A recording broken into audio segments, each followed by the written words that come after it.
when I was privileged now to work with a project that we are going to be discussing about discussing it today. So the project is, it's a community, one of the communities in Gunutsoga and Beta adult clubs or adult groups. Basically, it was for a small micro livelihood projects, like beekeeping, gardening, milling, and etc. So I will let Jess carry on and give you a bit of a background on this project. Introducing herself first. Great, thanks, Les. Right, I'm Jessica Franco, and I'm the current program assistant at the Pathy Foundation Fellowship, which is a youth program at the Coady International Institute. And my background is in global development and political studies, and my evolving interests are in youth leadership and adult education and ABCD. I actually completed the Pathy Fellowship where I work now in 2019 as a fellow with Coady Institute, working alongside Lesh and the adult empowerment groups in Gunasoka and Betsa, working on this Livelihoods project that we're going to be discussing today. And I was privileged to return back to work on that project after being introduced to it in 2017 through my initial internship that I did in Botswana in 2017. So we've also been learning and appreciating all of the sessions that we've been able to join through the Unconference, and we're just really thrilled to be a part of the Unconference this year. This is also the very first time that Lesh and I are sharing the ABCD work that we did together, which is quite exciting for us to be sharing these reflections. So thanks so much for being a part of that. Our hope today is to provide you a little bit of context on the project that we worked on, and then to discuss some of the broad personal lessons that we pulled from the experience of introducing ABCD for the very first time in a new context. But this is also the very first time as facilitators that Lesh and I were implementing ABCD. And so we're still new learners to the ABCD space, and we're also hoping to have a larger conversation with all of you and the wisdom that exists in this space to draw from your own experiences about implementing an ABCD approach. So with that, feel free to put your own introductions into the chat. It would be great to see where you're joining from and who's in the room. We'd love to read that. And again, please feel free to send any questions that you might have throughout the presentation, and Lesh is going to give us a little bit of a background. I think you're muted, Lesh, before you get too far into that. getting there with the technology. Thanks, Jess, for the introduction. Hello, everyone. Welcome those that have joined when we had just started. You haven't missed anything much besides just the introduction. So let me just take you through our context, just a bit of explanation of our context here. First, just wanted to provide you with a bit of a background and the context to the work we are doing, or we were doing in 2019, just before COVID-19 hits. This is obviously in hope that you'll be able to draw and extrapolate some of the areas that resonate with your own past and also on your ongoing community work, and also to provide a bit of background for the lessons and the tools we will be discussing later in the session. So the project that we worked on in the Delta was a partnership between the two adult empowerment groups and then the corporate partner, of which is the company that I work for, Wilderness Safaris.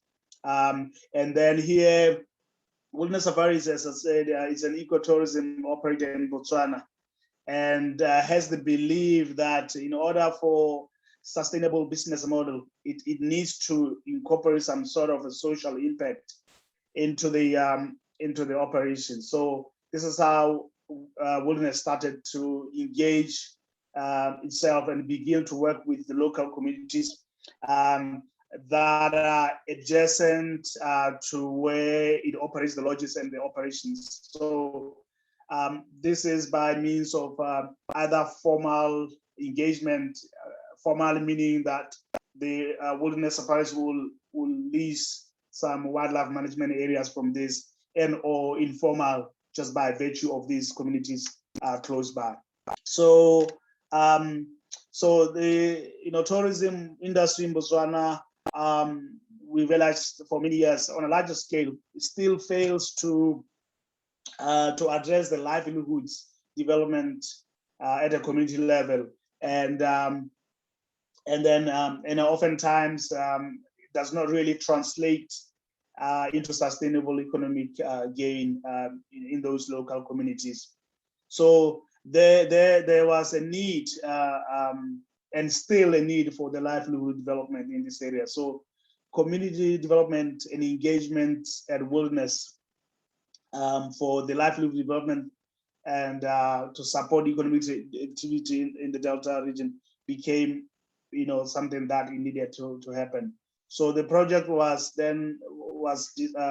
we had discussing, or which we will be discussing today, was initiated in 2017 as part, one was to address the issue of income disparity from the tourism activities in the country, and also are now analyzing the potential entry points, to entry points into the tourism value chain, which we hope is meaningful, other employment and also some economic activities could be strengthened and or developed. So by this, we ran it through Children in the Wilderness, a non-profit organization called Children in the Wilderness, of which the mandate there for this non-profit organization is to teach children at primary school about environmental education, and also to teach them about the life skills from a tender age, from a young age, whilst they are at primary school.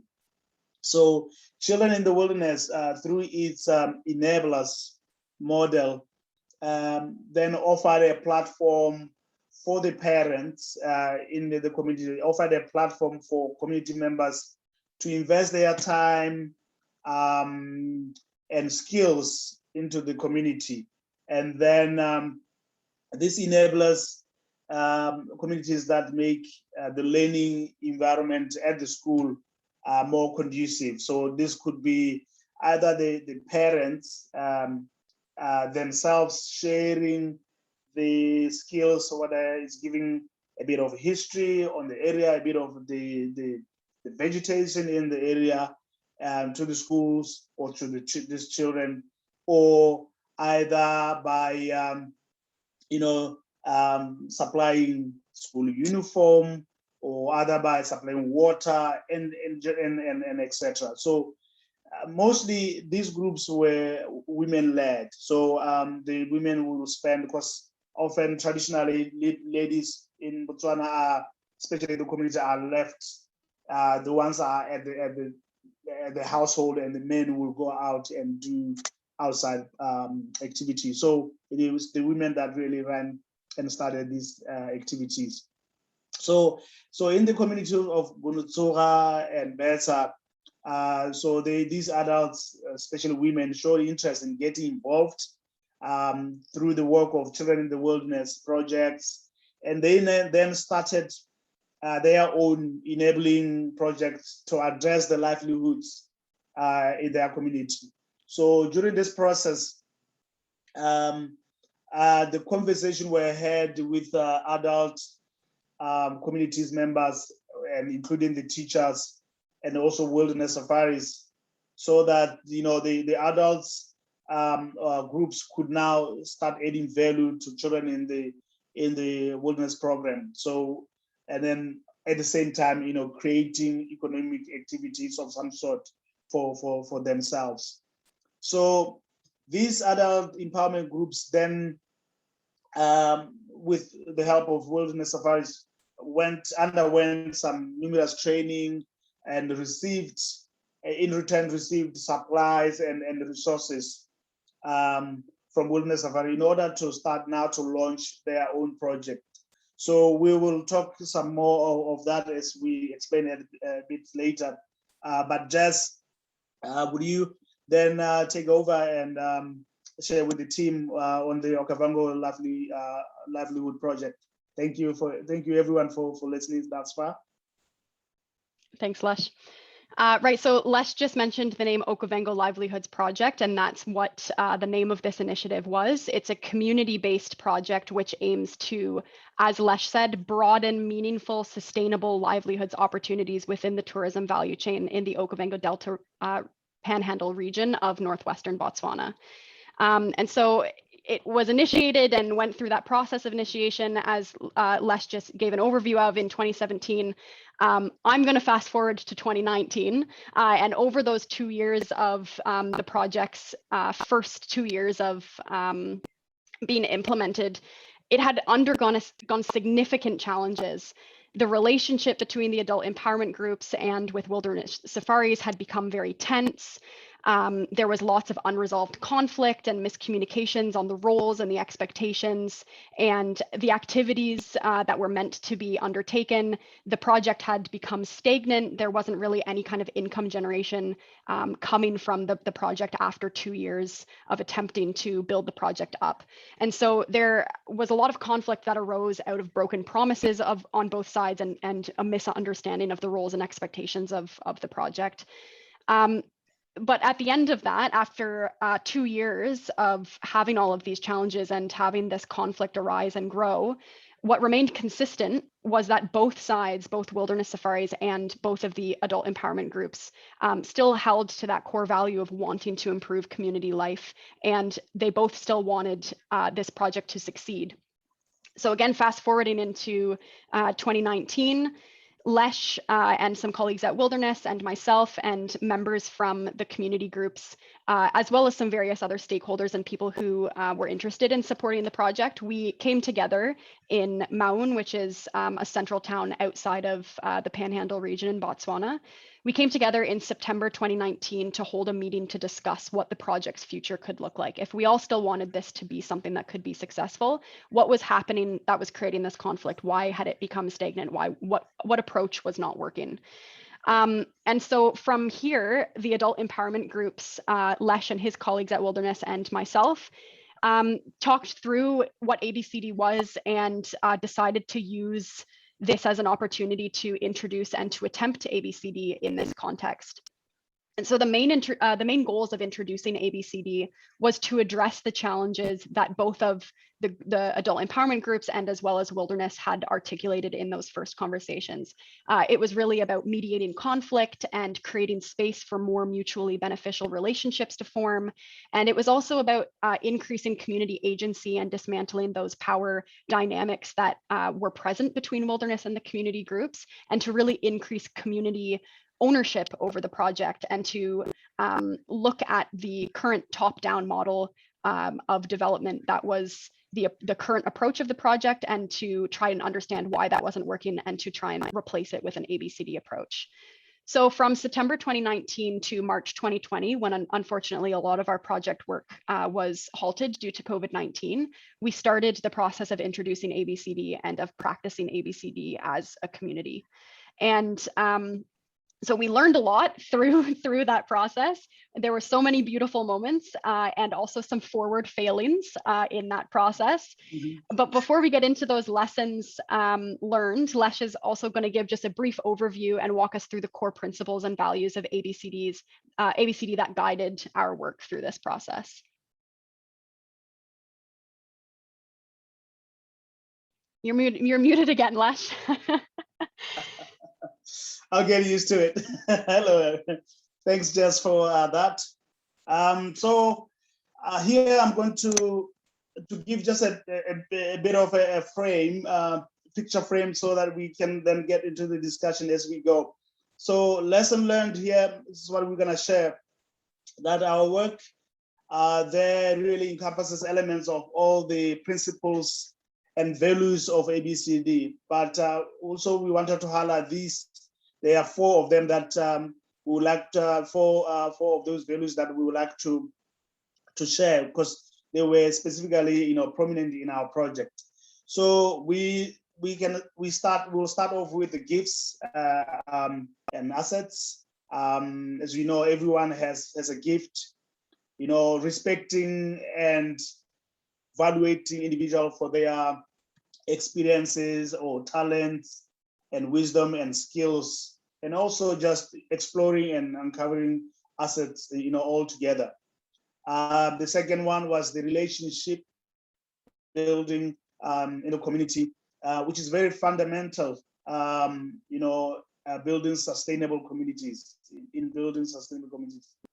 So we also spoke about relationship building and building trust, because when you have the trust, then you are able to, through the process, activate the assets. And then listen and asking questions, rather than just providing external solutions. So you lead, because that will have a leading element with curiosity and also listening, so that people are truly heard, people are involved. So these we just wanted to highlight that these were the values we all attempted.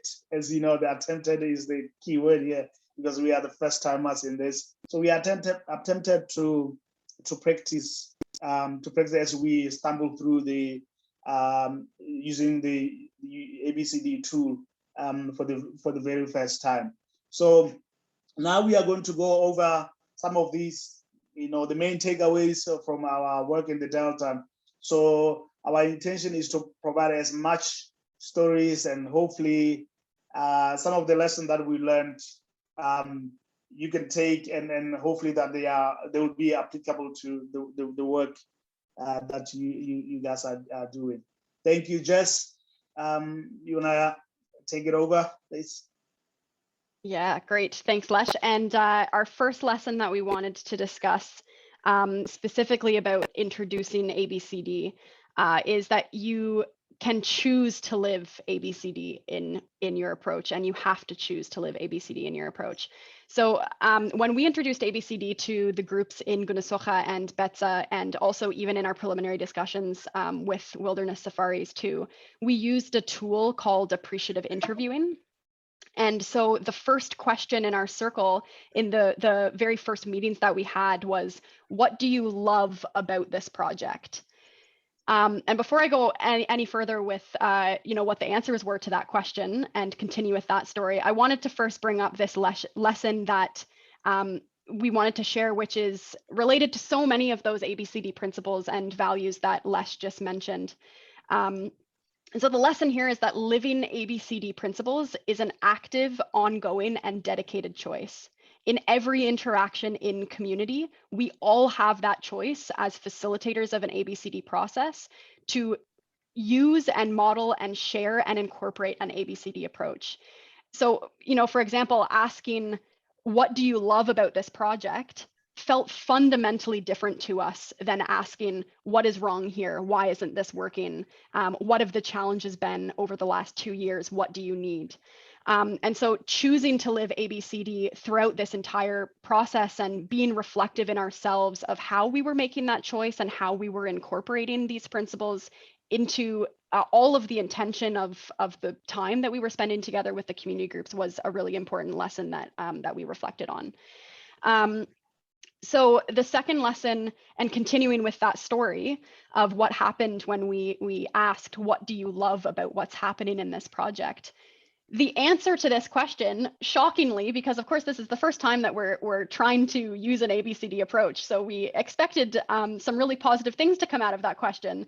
But the answer to that question, what do you love about this project, we're overwhelmingly deficit-based. People were very, very fixated on the challenges that they were experiencing.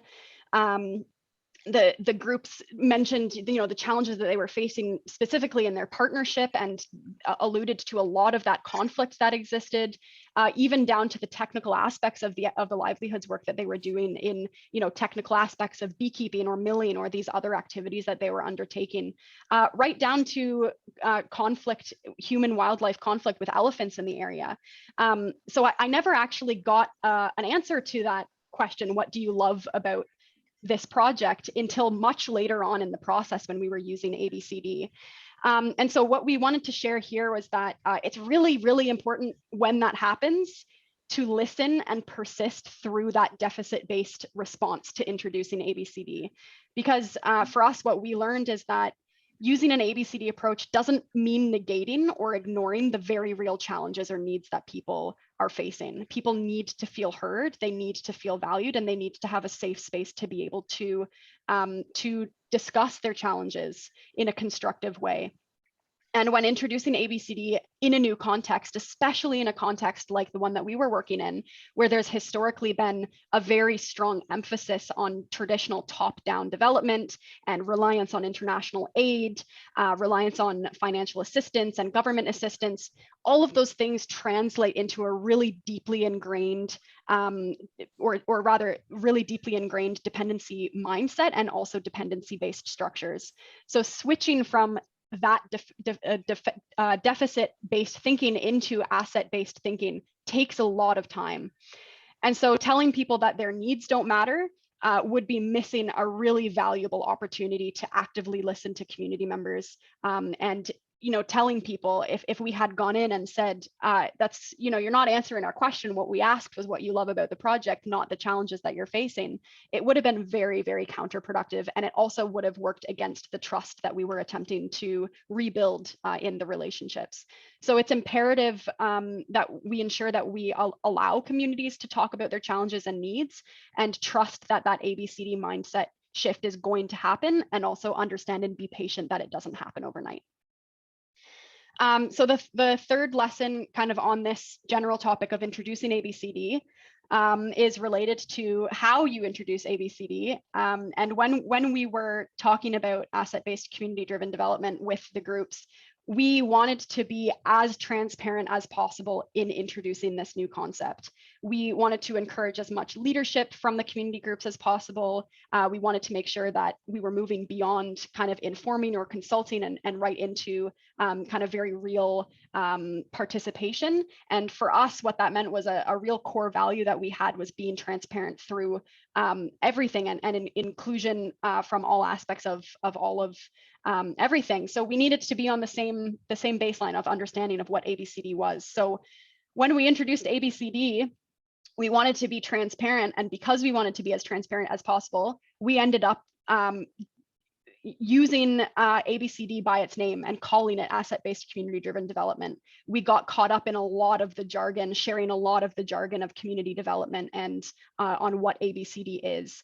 And so it meant that it didn't quite land as well as we originally intended it to when we were first introducing it, because of course, using a lot of jargon and complicating what ABCD is in an attempt to be transparent, it ended up making the concept a lot harder to grasp and much more confusing than it needed to be. So the reflection that we wanted to share here out of that experience was that you can still hold the intention of wanting to be transparent and wanting to have the process be inclusive and have everyone be on the same page, and do it in a much more accessible way in your own context by introducing ABCD without all of the jargon that community development is sometimes wrapped up in. There's a lot of unlearning that happens oftentimes when introducing ABCD when you talk about things like assets, because typically those are very narrowly defined through a financial or resource lens. So there's a lot of unlearning that has to be done. And some of the other aspects of ABCD are hard to grasp because it's really a mindset shift. It's really a process. And so the lesson here is just to find what resonates in your community beyond the jargon, to demonstrate effectively and to communicate effectively what ABCD is when you're introducing it for the first time as a new concept. And before I hand it over back to Lesh, the fourth lesson is about ABCD as a process. And this one's really fundamentally about relationship building. And the lesson here is to build your foundation, meet people where they're at. ABCD is first and foremost for us, in our experience, it was a process with tools, but not a toolkit. So the process of building a foundation and strong relationships built on trust was so important, and it really does take a lot of time. And you need to balance that need for relationship building against the excitement of introducing new tools that are also going to be beneficial to the work that you're undertaking. So there's a need to accommodate relationship building appropriately in your context. In our context, that meant because community members and partners had a lot of conflict that existed within the partnership and the work, and that conflict largely centered around a lack of trust and inconsistency in communication, and again, miscommunication around resources and contribution of labor and funding and all of those things. In our context, there was a real danger of not resolving this conflict before we started introducing tools. And so there's a need to meet community where they're at. And in our program at Coady, our youth leadership program, there's a quote from a fellow that relationships are the work. And that's an ethos that we use in our work that very much translates into that ABCD principles of valuing community. And another fellow this year also said that you have to move at the speed of trust. And that was reinforced at another session that I attended, Jennifer's session yesterday, that you have to move at the speed of trust. And that's really the lesson that we wanted to impart, was the value of ABCD as a process and of a process of relationship building. So off to you, Lesh. Yes. Yeah, thank you. So so we can also continue with on the lessons. Can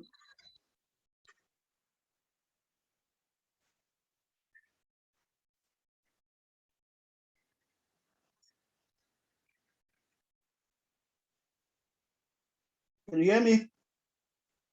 I'm getting a repetition. Hey, Lesh, I can hear you. I think you just muted yourself though. Okay, cool. I'm back now. Okay. Can you hear me? Okay. So yeah, so we carry on the lessons.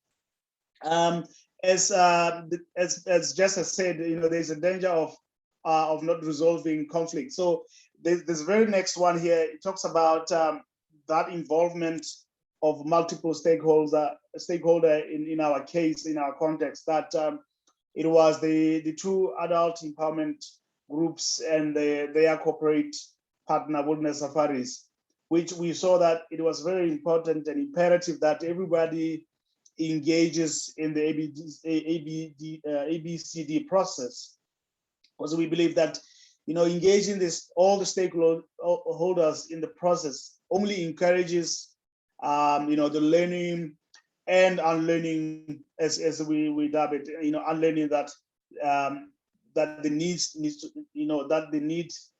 to take place. So from Wilderness Safari side of things, or perspective, it was a huge beneficial exercise to be part of that ABCD process.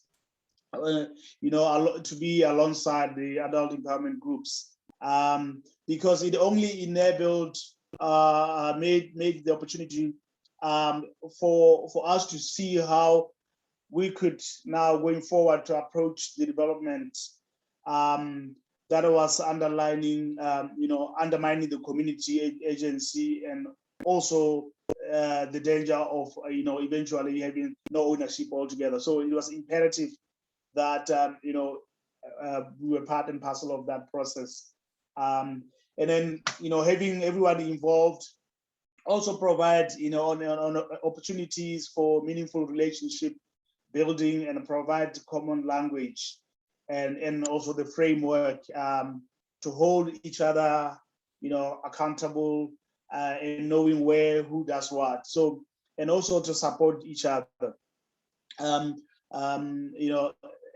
It was really good that we used the opportunity of using the ABDC model.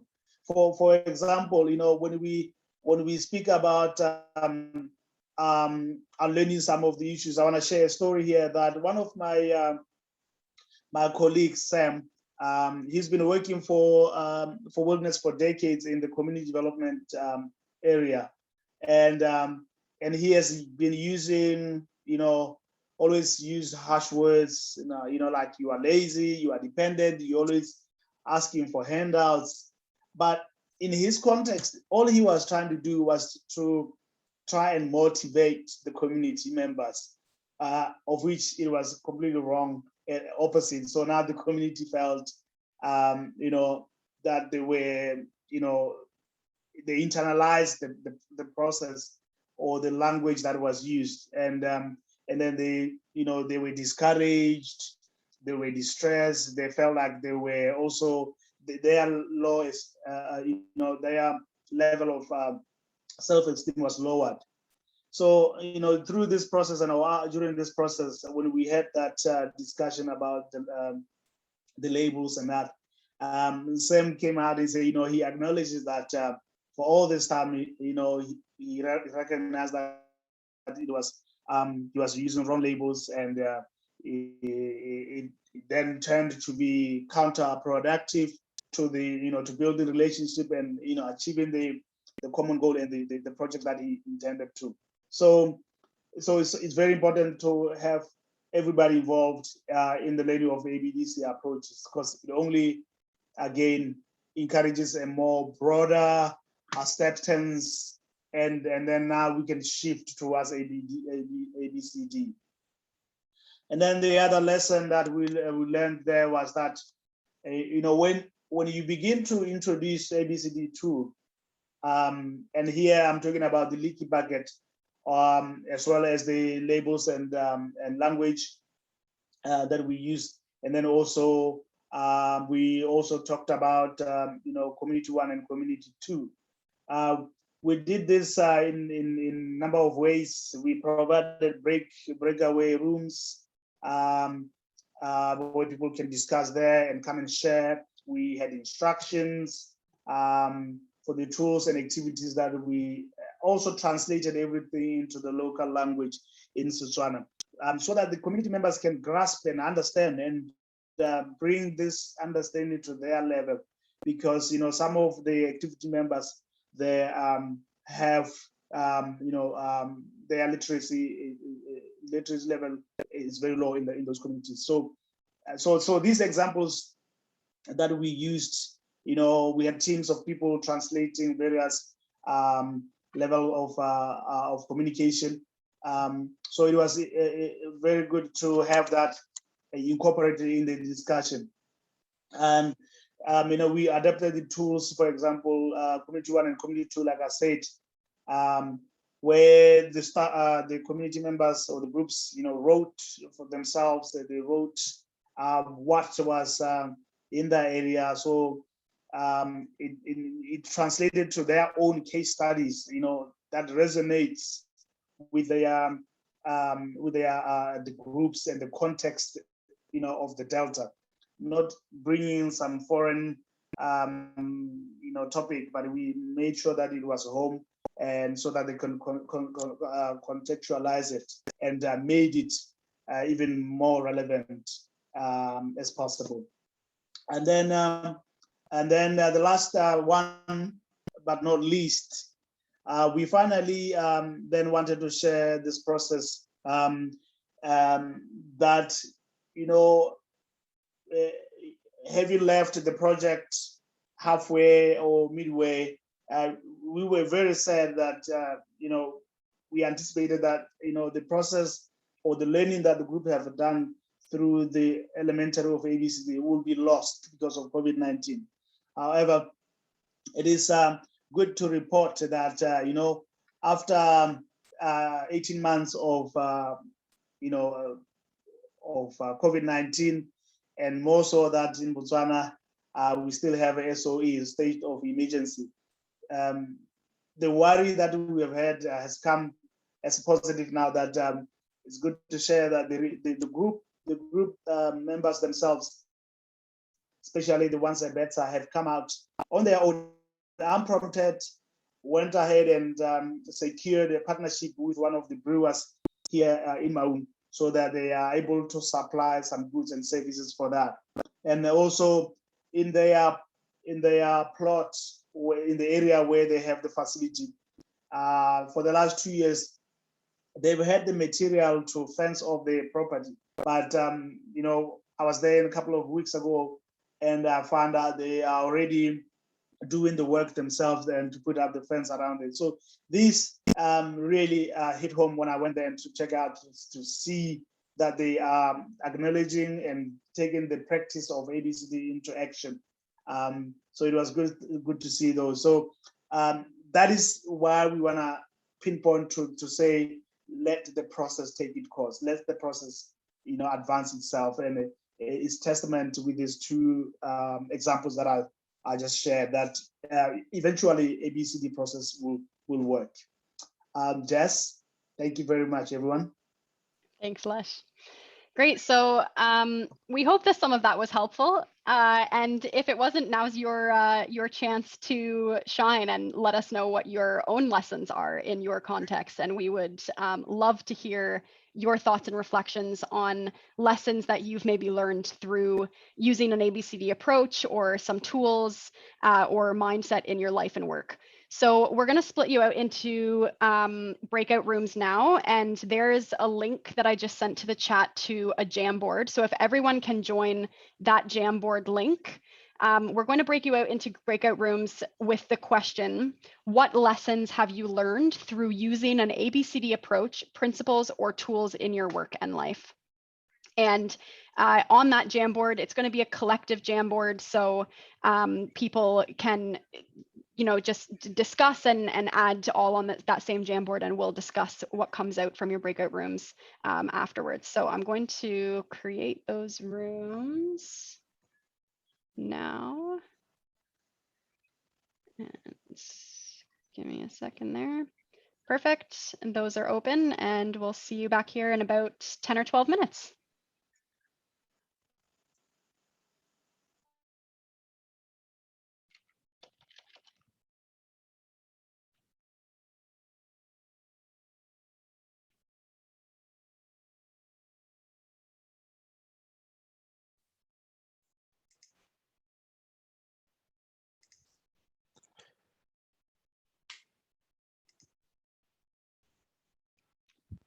Hey, how's it going? I figured I'd Hello. hang back for a few minutes. Cool. I think Lesh is in a breakout room alone there.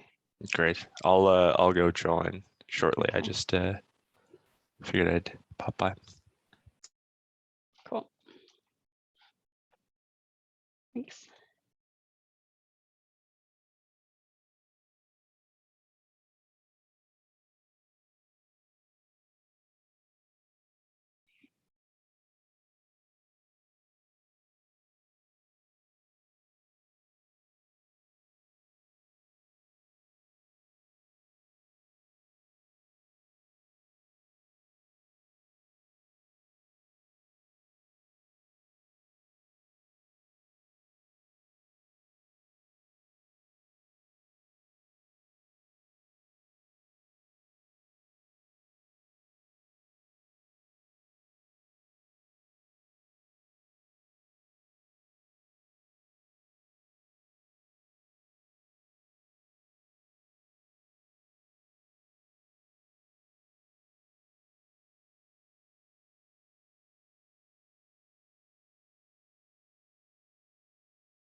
All right, so people are coming back from breakout rooms. Welcome back. Hope your discussions were fruitful. I see lots on the Jamboard, but rather than reading them out loud, I thought I'd pass it on to you folks to talk about what came from your breakout rooms and any lessons and experiences that you'd like to share from your own experiences using ABCD in your work. So I'll pass it off to the group to share those thoughts.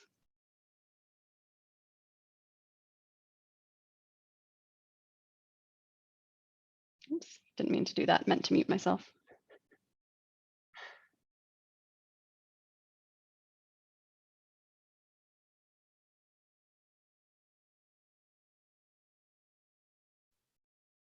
I suppose I could go ahead. So I had a great conversation with Lush, and I think something that resonated with me throughout the discussion was a quote that was said, being "move at the speed of trust." And I find working in an Indigenous context, irrespective of that context is in Botswana or in my work, which I work with the Canadian Indigenous communities in Indigenous financial literacy. I find it so important to build that trust, and that, you know, trust is foundational to any work that is going to be done. And I don't really think anything can be done meaningfully without that trust. So that's something that's going to stick with me and really resonated from this session. And I'd like to thank both Jess and Lesh for sharing today.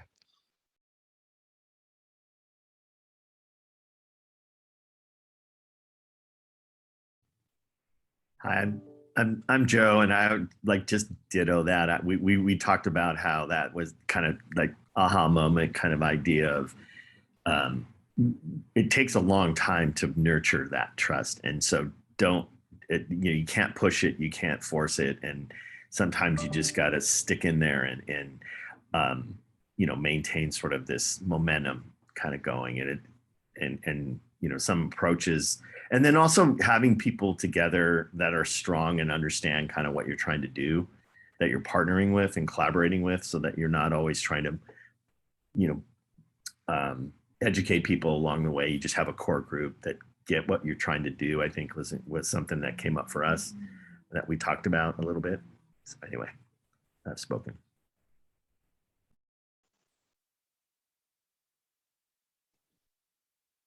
Great, thank you both so much for those reflections.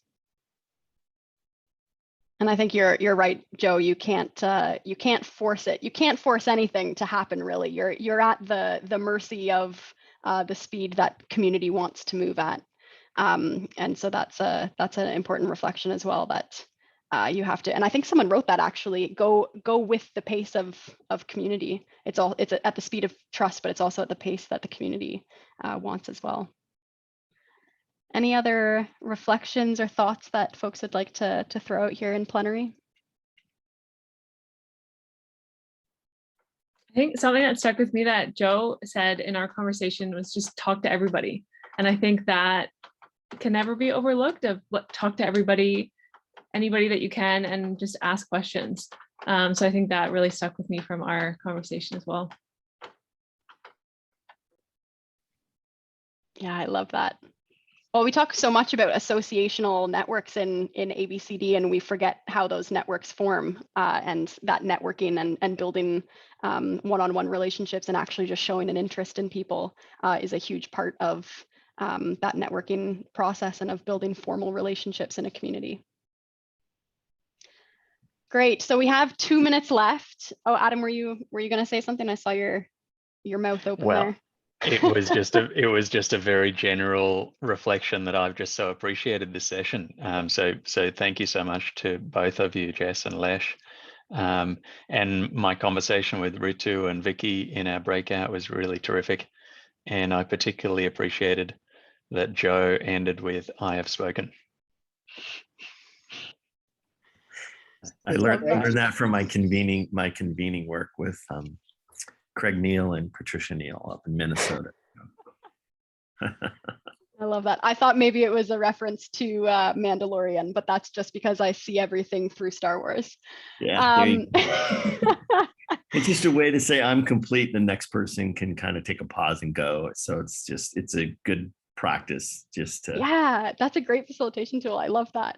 Thanks, Joe. Great. So I thought I'd steal evaluation that Adam and I did this morning, and that Adam often does in his work with youth leadership. It's called Rock, Stick, Leaf. So I'd really love if to close out today, you could either say something that rocked from the session, something that you liked, something that rocked, something that is sticking with you or that stuck with you, that's sticking and you'll take away, or something that you'd like to leaf behind or leave behind with us. So if everyone would like to contribute one of those things, either in the chat or unmute yourself, and that's how we'll close today's session.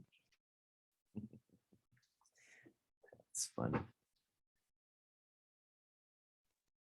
Yeah, I can start it by saying, you know, for me, I know as a participant as well here, what rocked with me was to, you know, to talk about, you know, undoing things, you know, the things that were not supposed to be, you know, especially talking about the labeling and languages. So unlearning those labels was what rocked with me. Thank you.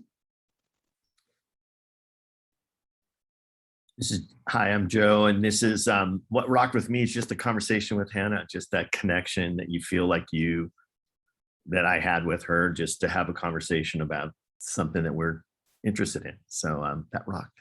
So I've spoken.